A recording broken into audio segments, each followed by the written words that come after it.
Halo Wak, saya Nadia Omara. Jangan lupa kalian subscribe channel ini ya. Channel Karam Kali Aja Seram. Jangan lupa juga kalian like, komen dan share. Terima kasih ya Wak.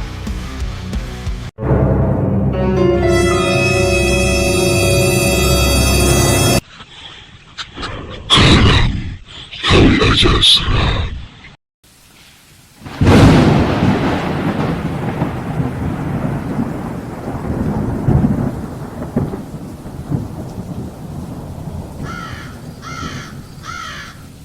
Assalamualaikum warahmatullahi wabarakatuh. Kembali bersama saya, Batuk Kiem, janda kembang pasir yang menjadi rebutan lelaki hidung belang di desa. Hari ini, saya hadir kembali di tengah kalian semua. Apalagi kalau bukan untuk menghibur kalian, para jomblo, para pengangguran sejati, dan para ibu rumah tangga yang sedang kesepian ditinggal kerja oleh suaminya. Tanpa berlama-lama, karena saya juga mau menyusui anak, langsung saja kita dengarkan bersama ceritanya. Sebelumnya, pakai handsfree, pejamkan mata, matikan lampu, agar kalian bisa merasakan sensasi horornya. Jangan lupa subrek dong, kalau enggak, gue tampar bolak-balik. Selamat mendengarkan.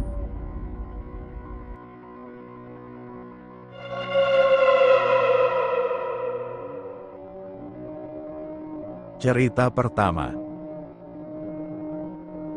Makmumnya pocong. Eits, sebelum kita lanjut ceritanya, jangan lupa buat like video ini, share ke seluruh media sosial kalian, dan pastinya subscribe channel kita biar nggak ketinggalan cerita seram berikutnya. Aktifin juga lonceng notifikasinya, ya. Terima kasih buat kalian yang udah dukung. Sekarang yuk kita lanjut ke ceritanya. Jadi ceritanya gini, ada sahabat Akang yang namanya Kendil, panggilannya diambil dari bentuk pecinya yang kayak ciput, mirip banget sama tempat minum dari tembikar, itu loh yang disebut Kendil. Di tahun 2000-an, Kendil ini merantau ke Bandung. Dia kerja jadi kuli bangunan. Sehari-hari dia makan di warteg dekat proyek, dan disitulah dia ketemu sama Erna, pelayan warteg yang cantik. Nggak lama, mereka pacaran. Suatu hari, Erna minta ditemenin pulang ke kampungnya di Jawa Tengah. Nah, Kendil pikir, ini kesempatan bagus buat sekalian ngenalin Erna ke orang tuanya. Perjalanan ke kampung Erna itu nggak gampang. Mereka harus ngelewatin hutan jati yang gelap gulita. Sampai di kampung, rumah Erna bener-bener masih tradisional, mirip rumah-rumah zaman dulu, kayak rumah joglo gitu. Orang tua Erna seneng banget lihat Erna pulang, tapi mereka agak kaget lihat Kendil di belakangnya. Nah, abis makan dan ngobrol, Kendil yang udah kecapean banget langsung pamitan buat tidur. Tapi sebelum tidur, dia sempat mikir, aneh ya, dari tadi kok nggak ada azan maghrib sama isya. Masa iya di kampung ini nggak ada masjid? Sampai akhirnya, karena capek, dia pun ketiduran. Tengah malam, Kendil tiba-tiba kebangun, dia kebelet mau ke kamar mandi. Waktu dia keluar kamar, suasananya sunyi banget. Tapi tiba-tiba, dari jauh dia dengar suara orang ngaji pelan, kayak dari arah langgar musala di ujung kampung. Rasa penasaran makin besar, Kendil pun mutusin buat nyamperin langgar itu. Jalannya kecil, cuma diterangi lampu minyak. Sampai di depan langgar, dia lihat pintu langgarnya setengah terbuka. Waktu Kendil ngintip ke dalam, ternyata, yang lagi sholat di dalam, makmumnya pocong. Kendil langsung mundur perlahan, nafasnya tersengal-sengal. Pelan-pelan, dia lari balik ke rumah Erna dengan keringat dingin. Malam itu dia nggak bisa tidur. Besoknya, waktu mau pamit pulang, Kendil ngeliat Erna sama orang-orang di kampung itu dengan tatapan yang aneh. Sejak itu, Kendil nggak pernah balik lagi ke kampung Erna. Jadi, gimana menurut kalian? Cerita ini bikin bulu kuduk merinding, kan? Kalau iya, jangan lupa tinggalkan komentar kalian di bawah. Markijut, mari kita lanjut. Pagi subuh di desa. Jam menunjukkan hampir pukul 4.30 subuh, dan Kendil baru saja terbangun. Bergegas, dia mengambil air wudhu karena waktu salat subuh sudah hampir tiba. Namun, meskipun waktu salat subuh sudah dekat, Kendil tidak mendengar suara azan seperti biasanya. Penasaran, Kendil memutuskan untuk langsung melaksanakan salat di dalam kamarnya. Obrolan pagi. Keesokan harinya, saat sedang ngopi dengan calon mertuanya, Bapak Erna, Kendil bertanya, "Pak, masjid atau musala di mana ya?" Mendengar pertanyaan itu, Bapak Erna terlihat terkejut dan mengernyitkan kening. "Masjid? Musala? Di kampung ini nggak ada, Dil." Kendil terkejut, "Loh, kok bisa, Pak? Bukannya mayoritas penduduk di sini Islam?" "Betul, tapi Islam di sini kejawen, Dil. Kami nggak salat seperti biasa. Dulu ada langgar, tapi sudah 10 tahun lebih nggak digunakan sejak kiai yang dulu meninggal." Mendengar itu, Kendil merasa hatinya teriris. Langgar yang terbengkalai hanya karena kiainya telah tiada, membuat Kendil berpikir keras. Tapi ia tak banyak bicara dan memilih menyimpan pertanyaannya.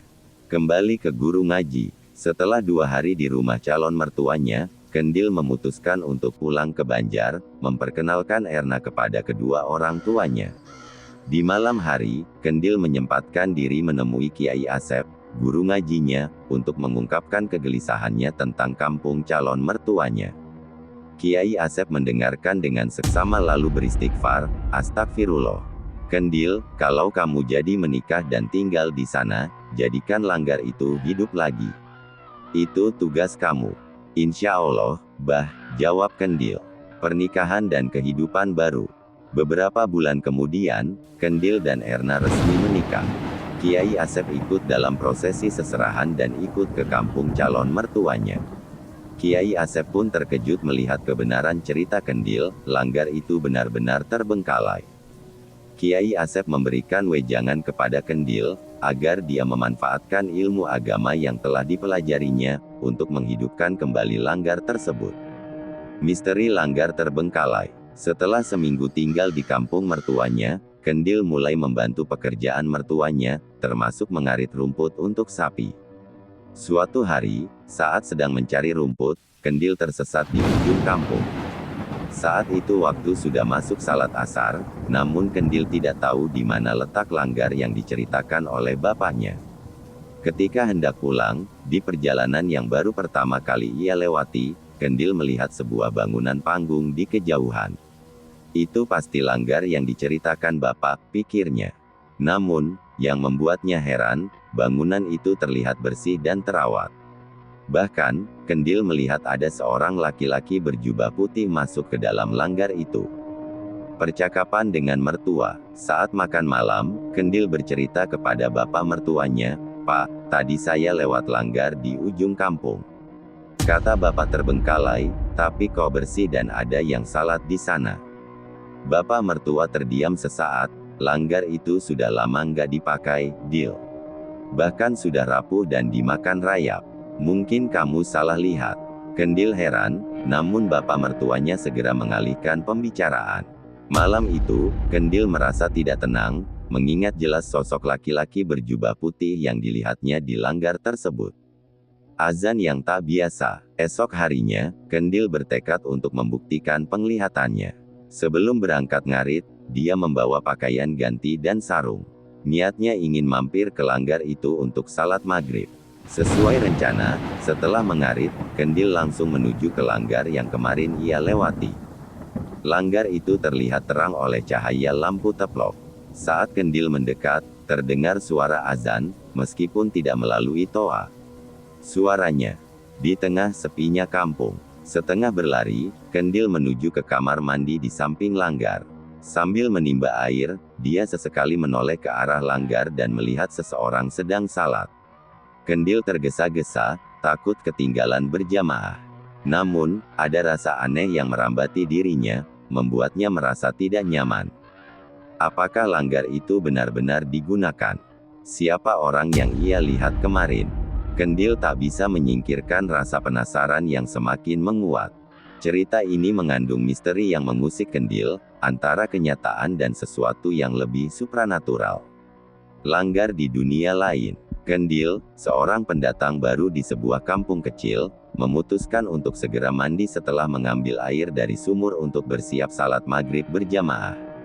Saat niatnya baru terbersit, seorang lelaki tua, yang Kendil anggap sebagai kiai kampung itu, menyapanya, "Assalamualaikum."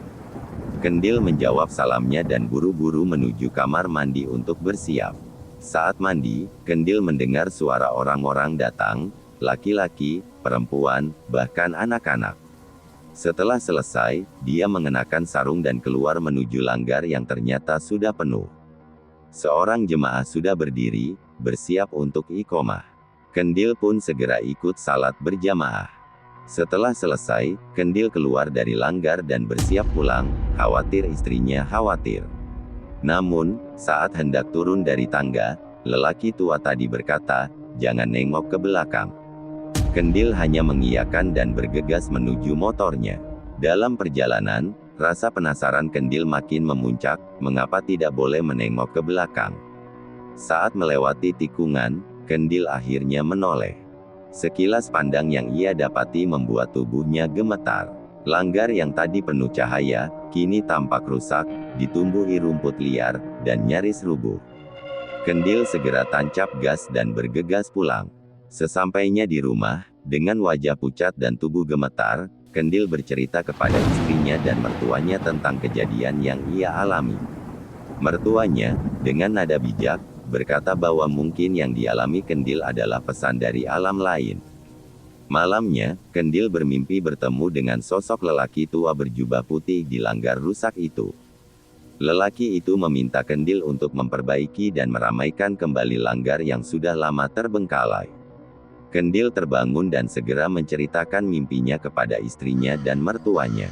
Pagi harinya, Kendil bersama mertuanya, Santoso, dan Wiro memutuskan untuk melihat langgar itu. Sepanjang perjalanan, mereka mengajak tetangga yang penasaran. Sesampainya di sana, mereka melihat langgar itu memang sudah rusak parah. Keesokan harinya, warga kampung berkumpul untuk bergotong royong membersihkan langgar yang terbengkalai. Anehnya, saat malam hari, terdengar suara seperti ada yang bekerja lembur, memalu paku di langgar. Namun, tidak ada seorang pun dari kampung yang mengakui bekerja di malam hari. Pagi harinya, Kendil dan warga kaget melihat langgar yang hampir selesai dibangun, seperti ada tangan-tangan tak terlihat yang membantu. Dalam mimpi berikutnya, Kendil kembali didatangi sosok lelaki berjubah putih yang mengaku sebagai jin muslim, murid dari Kiai Sodik, pendiri langgar itu. Sang jin berterima kasih kepada Kendil dan memintanya untuk menjadi imam serta mengajar di langgar itu, baik untuk manusia maupun bangsa mereka. Akhirnya, Kendil memutuskan untuk tetap tinggal di kampung itu dan menjalankan amanah tersebut. Kendil pun menjadi imam dan mengajar anak-anak di langgar yang kini sudah menjadi musala permanen. Namun, sesekali Kendil masih melihat bayangan-bayangan putih yang ikut berjamaah, sebagai pengingat bahwa langgar itu tidak hanya dihuni oleh manusia. Kisah ini menjadi pelajaran bagi Kendil dan warga kampung, bahwa dunia ini lebih luas dari yang mereka kira, dan ada hal-hal yang tak kasat mata yang juga memerlukan tempat untuk beribadah. Kisah Kendil dan langgar tua ini menyiratkan bahwa dunia yang kita tinggali bukan hanya milik manusia semata. Di balik dimensi yang kita pahami, ada kehidupan lain yang juga berjalan, dengan cara mereka sendiri. Terkadang, peristiwa yang terlihat sepele, seperti mimpi atau kejadian aneh, justru menjadi jembatan yang menghubungkan dua dunia. Kendil, yang awalnya hanya pendatang biasa, kini mendapat tugas mulia yang tak hanya berkaitan dengan sesama manusia, tapi juga dengan bangsa lain yang tak kasat mata. Langgar yang dulunya hampir terlupakan kini hidup kembali, tidak hanya sebagai tempat ibadah, tapi juga sebagai simbol kebersamaan antara dua alam. Kisah ini mengajarkan bahwa terkadang, ketika kita dipanggil untuk berbuat kebaikan, kita tak bisa mengabaikan panggilan tersebut, baik itu datang dari manusia ataupun entitas lain yang tak terlihat. Kendil memilih untuk melanjutkan kehidupan dengan amanah yang diembannya, dan di sanalah ia menemukan ketenangan dan keberkahan, bukan hanya untuk dirinya sendiri, tapi untuk seluruh penghuni kampung, baik yang terlihat maupun yang tidak. Begitu pula dengan kita, kadang tanpa sadar, kita diberi kesempatan untuk memperbaiki sesuatu yang telah terlupakan. Apakah kita akan mengambil langkah seperti Kendil, atau justru membiarkannya terkubur oleh waktu?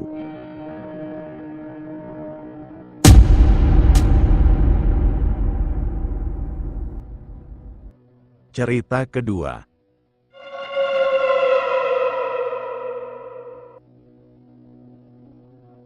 Hantu Noni Belanda. Setiap orang punya pengalaman aneh yang sulit dilupakan. Aku, Robi, seorang IT di perusahaan di Bandung, tidak pernah percaya pada hal-hal gaib, apalagi yang bisa mengganggu benda-benda elektronik. Tapi, pengalaman yang kualami beberapa minggu lalu di kantor mengubah semua keyakinanku. Suatu kejadian ganjil di tengah pemadaman listrik, membawa aku bertemu dengan sosok yang selama ini hanya kudengar dalam cerita-cerita horor. Bagaimanakah kisahku? Tetap stay di channel Karam Kali Aja Seram, jangan lupa subrek, like dan komen. Markilai, mari kita mulai. Sosok Noni Belanda di kantor yang gelap. Namaku Robi, aku tinggal di Lembang dan bekerja sebagai IT di sebuah perusahaan di Bandung. Pengalaman ini benar-benar membekas, menghantuiku selama beberapa minggu terakhir. Awalnya, aku tidak percaya bahwa makhluk halus bisa mengganggu perangkat elektronik. Namun, kejadian di kantorku mengubah segalanya. Hari itu, sekitar jam 1 siang, terjadi pemadaman listrik di kantor. Semua perangkat tiba-tiba mati. Aku diminta untuk mengecek apakah ada korsleting atau kerusakan lainnya. Bersama rekan kerjaku, Pak Cepi, kami mulai menelusuri jaringan listrik dan perangkat yang ada. Meski sudah diperiksa, listrik yang kami coba nyalakan terus mati kembali, seperti ada yang salah. Akhirnya, para karyawan dipulangkan, hanya aku dan Pak Cepi yang tertinggal untuk mencari solusi. Setelah beberapa saat, kami menemukan bahwa masalahnya berasal dari satu komputer yang bermasalah. Pak Cepi membawa unit itu ke ruangannya, sementara aku tetap memeriksa jaringan kabel. Waktu sudah hampir pukul 5 sore, dan listrik belum menyala. Kami hanya berbekal lampu senter untuk menerangi kantor yang gelap. Tiba-tiba, telepon kantor berdering. Aneh, listrik mati, tapi kenapa telepon bisa menyala? Aku mendekati telepon dan mengangkatnya. "Halo," tanyaku. Yang kudengar hanyalah suara aneh, samar, dan kemudian telepon itu terputus. Aku menutup teleponnya, tetapi tidak lama kemudian, telepon itu berdering lagi. Kali ini, tidak ada suara apapun, hanya suara napas berat dari seberang. Aku cepat-cepat menutup telepon dan menjauh. Tak lama, lampu di salah satu meja menyala dan mati berulang kali, padahal listrik belum menyala.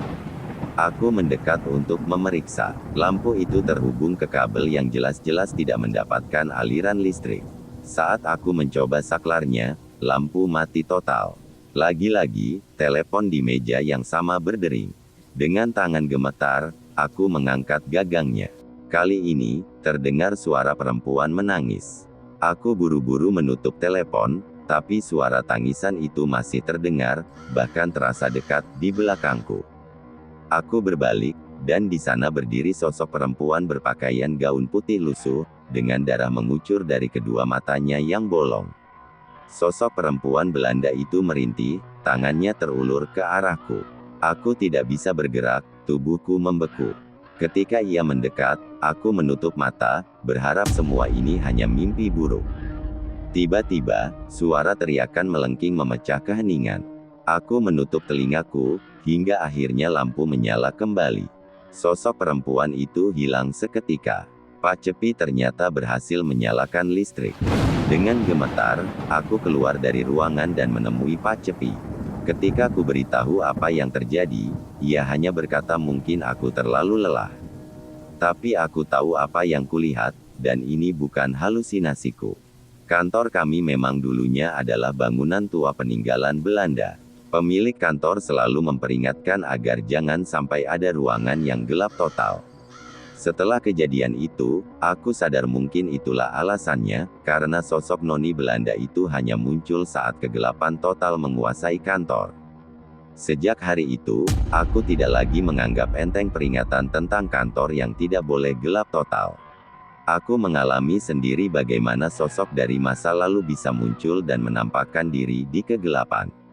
Apakah itu hanya ilusi akibat lelah? Atau memang ada sesuatu yang menghuni bangunan tua itu? Yang jelas, aku takkan pernah melupakan sosok noni Belanda dengan mata bolong yang menghantuiku di kantor pada hari itu.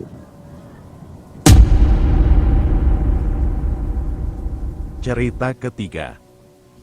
Halte Angker. Halte, namaku Tia. Aku ingin membagikan pengalaman yang tak terlupakan, yang terjadi pada tahun 2019.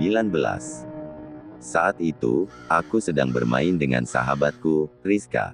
Kami berdua pergi ke sebuah coffee shop di daerah Padalarang. Setelah sampai di sana, kami segera berfoto-foto karena pemandangannya yang estetik sambil memesan makanan dan minuman. Waktu berlalu dengan cepat, dan ketika jam menunjukkan pukul 5 sore, kami mulai bergegas untuk pulang karena terlihat akan turun hujan. Di perjalanan pulang, hujan pun turun dengan deras. Kami memutuskan untuk berteduh di sebuah halte. Saat hujan belum juga reda, aku menyuruh Rizka pergi ke warung yang agak jauh untuk membeli camilan sambil menunggu. Aku tinggal sendirian di halte menjaga motor. Sambil menunggu, aku merasa ada sesuatu yang aneh. Ketika aku melihat ke bawah kolong tempat duduk halte, aku melihat seorang anak perempuan berambut panjang dengan baju putih. Aku mencoba menyapanya, "Dek, lagi apa?" Namun, dia hanya menengok ke kiri dan kanan, seolah-olah tak menghiraukanku. Perasaanku mulai tak enak, tetapi aku mencoba untuk tetap tenang. Tiba-tiba, hawa dingin semakin terasa, mungkin karena hujan yang tak kunjung reda. Beberapa saat kemudian, aku merasa ada yang menepuk bahuku. Aku menoleh dan melihat Rizka berdiri di belakangku. Bikin kaget aja, deh. Mana camilannya? Tanyaku. Namun, wajah Rizka tampak pucat dan ketakutan. Aku bertanya, "Kamu kenapa? Kok mukamu pucat begitu?" Tapi Rizka hanya menunduk, tubuhnya gemetar ketakutan. Di saat yang sama, tiba-tiba aku mencium bau busuk yang sangat menyengat. Ketika aku mencoba melihat ke belakang, bulu kuduku langsung berdiri.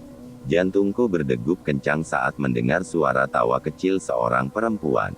Ketika aku berbalik kembali ke arah Rizka, alangkah terkejutnya aku. Sosok yang duduk di sebelahku bukan lagi Rizka, melainkan anak kecil yang tadi kulihat di kolong halte. Rambutnya menutupi wajah, dengan darah menetes dari wajahnya. Dia berdiri, dan saat itu aku baru menyadari bahwa dia tidak memiliki kaki. Anak itu berkata dengan suara pelan, "Cariin kaki saya." Aku menjerit sekeras mungkin, dan semuanya menjadi gelap. Saat aku terbangun, Rizka sudah ada di sebelahku bersama seorang bapak tua penjaga warung dekat halte. Dengan gemetar, aku menceritakan semua kejadian yang kualami. Bapak itu kemudian berkata bahwa halte tersebut memang dikenal angker, dan tidak boleh didatangi sendirian. Setelah kejadian itu, aku benar-benar percaya bahwa makhluk halus itu memang ada. Cerita keempat. Proyek misteri, namaku Angga, seorang mandor proyek. Sekitar tahun 2020, aku mendapat tanggung jawab untuk memimpin pembangunan sebuah kafe di daerah Bandung Selatan. Timku hanya terdiri dari 6 orang, dan proyek ini hampir selesai. Bangunan kafe sudah berdiri 2 lantai, hanya tinggal pengecatan dan finishing. Suatu malam, saat semua pekerja pulang ke tempat peristirahatan, aku memutuskan untuk tinggal sebentar di lokasi proyek. Aku berjalan-jalan di lantai 2, menghirup udara malam. Tiba-tiba, aku mendengar suara ketukan dari lantai bawah. Aku menengok ke bawah dan melihat seorang nenek berdiri di depan pintu, membawa plastik. Aku segera turun dan membuka pintu, tetapi nenek itu sudah tidak ada. Suara ketukan itu terdengar lagi. Kali ini aku membuka pintu dengan cepat, tetapi tetap tidak ada siapa-siapa. Perasaan aneh mulai menyelimutiku, namun aku mencoba tetap tenang. Ketukan itu terdengar lagi, kali ini disertai suara perempuan tua yang parau, "Tolong, Nak." Aku membuka pintu lagi, dan kali ini, nenek itu muncul di dalam bangunan, berdiri di dekat tangga menuju lantai 2. Wajahnya hancur, pakaiannya serba hitam, dan dia menatapku dengan tatapan yang sangat menyeramkan. Tiba-tiba, dia merintih kesakitan, memegang lehernya, dan jatuh dari tangga, tubuhnya kejang-kejang. Aku berlari secepat mungkin keluar dari bangunan itu. Saat berlari menuju pemukiman, aku melihat dari kejauhan ada iring-iringan dengan suara gamelan dan seorang penari di depannya. Aku terhipnotis melihat penari itu, yang mengenakan kebaya hijau dan selendang kuning. Wajahnya cantik, tetapi saat aku berkedip, iring-iringan itu hilang. Kini, di depanku hanya ada penari dengan kebaya hitam. Wajahnya rusak, dan dia tersenyum menyeramkan. Aku lari secepat mungkin hingga tiba di pos ronda. Di sana, warga membantu menenangkanku dan mengantarku kembali ke lokasi proyek. Mereka memberitahu bahwa lokasi kafe itu dulunya adalah rumah seorang nenek yang dikenal sebagai penari. Konon, nenek itu bersekutu dengan makhluk halus demi kesuksesan tariannya. Setelah kematiannya, arwahnya masih menghantui tempat itu.